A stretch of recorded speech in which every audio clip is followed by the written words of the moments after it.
Hello aspirants, क्या आप भी विदेशी आक्रमण से जुड़े लूसेंट और एनसीईआरटी के नोट्स पिक्चर के थ्रू अच्छे से समझने की तलाश में हैं और चाहते हैं उन्हीं पॉइंट्स को करना जो है एग्जाम नजरिए से इंपॉर्टेंट, वो भी बिल्कुल कम से कम समय में। तो ये वीडियो आपके लिए है। चाहे आप जिस किसी एग्जाम की तैयारी कर रहे हो, बने रहिए मेरे साथ। स्वागत है आप सभी का मैं चल ओमेगा लेवल तैयारी पर। So let's begin.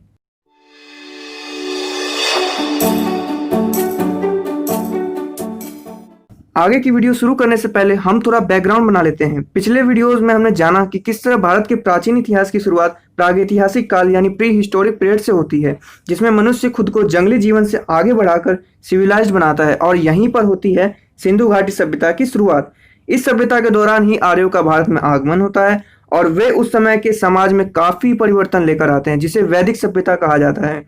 वैदिक काल के समय में हुई लोहे की खोज समाज में आर्थिक, सामाजिक और अन्य कई परिवर्तन लेकर आते हैं, जिस कारण महाजनपदों का उदय होता है और पूरा भारतवर्ष 16 महाजनपदों में बढ़ जाता है। आगे चलकर इन सब में मगध एक शक्तिशाली साम्राज्य के रूप में उभरता है। तो आप देख सकते हैं कि प्राचीन भारत में मगध ही एक ऐसा शक्तिशाली क्षेत्र था जिस पर शक्तिशाली राजा राज किया करते थे।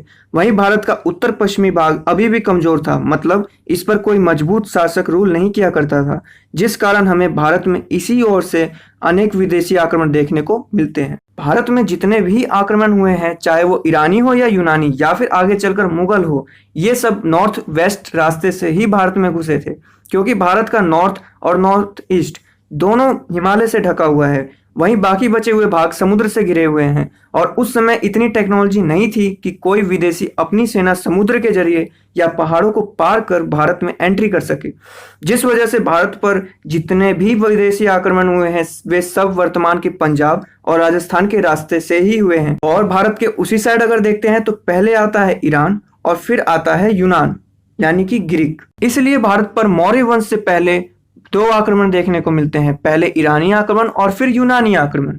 ईरानी आक्रमण की अगर बात करें तो इससे एग्जाम में काफी बार पूछ लिया जाता है कि भारत पर आक्रमण करने वाले पहले विदेशी कौन थे, तो आपका जवाब होगा ईरानी। और ईरानियों में वहां के वंश हकमनी वंश द्वारा ये किया गया था।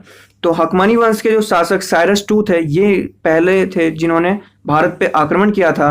हकमनी वंश के साइरस टू के द्वारा की गई आक्रमण को सफल नहीं बताया जाता, इसलिए यह भी सवाल बनता है कि भारत पर जो पहला सफल आक्रमण हुआ वो किसके द्वारा हुआ, तो आपका जवाब होगा डेरियस फर्स्ट या फिर दारा फर्स्ट। तो इस पर आप ध्यान दीजिएगा। इसके बाद हम ईरानी आक्रमण के बाद भारत में आए परिवर्तनों के बारे में बात करेंगे, क्योंकि इससे एग्जाम में काफी बार क्वेश्चन पूछ ले जाते हैं। तो जब भारत पे ईरानियों ने आक्रमण किया तो भारत में काफी कल्चरल चेंजेस देखने को मिले। जैसे कि पहले भारत का प्राचीन लिपि हुआ करता था ब्राह्मी लिपि, लेकिन ईरानियों के आक्रमण के बाद ये लिपि बदल के हो गया खरोष्टी लिपि, जो कि ईरानियों की प्राचीन लिपि अरमाइक लिपि की एक विकसित फॉर्म था।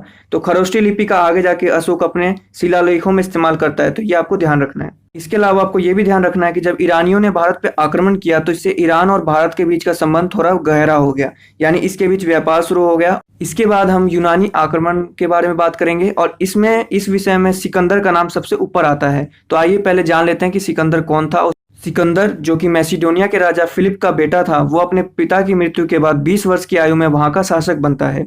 उसकी शिक्षा उस समय के बहुत ही विख्यात गुरु अरस्तु के द्वारा की जाती है, जिसे एरिस्टोटल के नाम से भी जाना जाता है। अपने गुरु अरस्तु से शिक्षा लेकर और आशीर्वाद लेकर वो विश्व विजय अभियान पर निकल पड़ता है और कई प्रदेशों को जीतते हुए वह भारत के हिंदू कुश पर्वत को पार कर उस समय के शासक तक्षशिला के राजा आंभी को हरा देता है। इसके बाद सिकंदर की लड़ाई पंजाब के शासक पोरक से होती है और उन दोनों के बीच की लड़ाई झेलम का युद्ध या हाइडेस पीच के युद्ध के नाम से विख्यात है। इस युद्ध में राजा पोरस की हार होती है, लेकिन उनकी वीरता को देख सिकंदर उनके अधिकांश साम्राज्य को वापस लौटाकर आगे के अभियान पे बढ़ जाता है। आगे के अभियान में सिकंदर की सेना व्यास नदी को पार करने से मना कर देती है और इसके पीछे कई कारण थे। पहला कारण था कि इतने दूर सफर करने के बाद और काफी सारी लड़ाइयां लड़ने के बाद वे थक चुके थे और वे वापस अपने परिवार से मिलना चाहते थे। दूसरा कारण था इतनी दूर नए जलवायु और क्लाइमेट में आने पे वो अपने आप को अस्वस्थ महसूस कर रहे थे। और तीसरा कारण ये था कि वे सोच में पड़ गए कि एक छोटे क्षेत्र के राजा ने जब उन्हें इतनी हानि पहुंचाई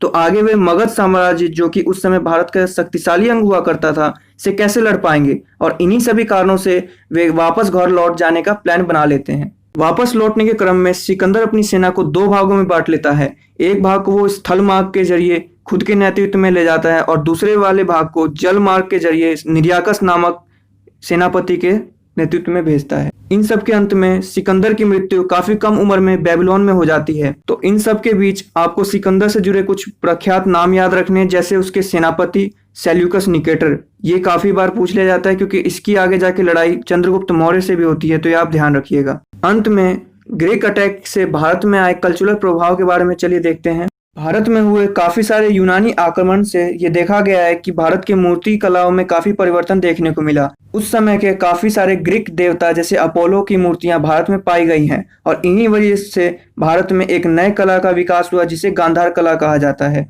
ये वही कला है जिसमें काफी सारे बौद्ध मूर्तियों का निर्माण हुआ। इसके अलावा भारत में हुए यूनानी आक्रमण ने यह साबित कर दिया कि अगर भारत को सुरक्षित रखना है तो भारत के उत्तर पश्चिमी भाग को मजबूत करना होगा, और इसीलिए आगे आने वाले वंश मौर्य वंश ने यह बात अपने ध्यान में रखी। इन सभी के अंत में भारत और यूनान के बीच का संबंध मजबूत हो गया और इन दोनों के बीच काफी सारे व्यापार प्राचीन काल में देखने को मिलते हैं। तो इस तरह हमने मौर्य वंश से पहले हुए विदेशी आक्रमणों के बारे में लूसेंट और एनसीईआरटी के नोट्स तैयार कर लिए हैं। आपको अपने एग्जाम में इन्हीं से सवाल देखने को मिलेंगे। साथ ही हम इंपॉर्टेंट क्वेश्चंस की सीरीज स्टार्ट करने वाले हैं। तो अगर आप हमारी कोई भी अपडेट मिस नहीं करना चाहते तो चैनल को फटाफट सब्सक्राइब कर लाइक करें, जिससे हमारा उत्साह बढ़ेगा। तो मिलते हैं अगली वीडियो में, तब तक के लिए विश यू बेस्ट।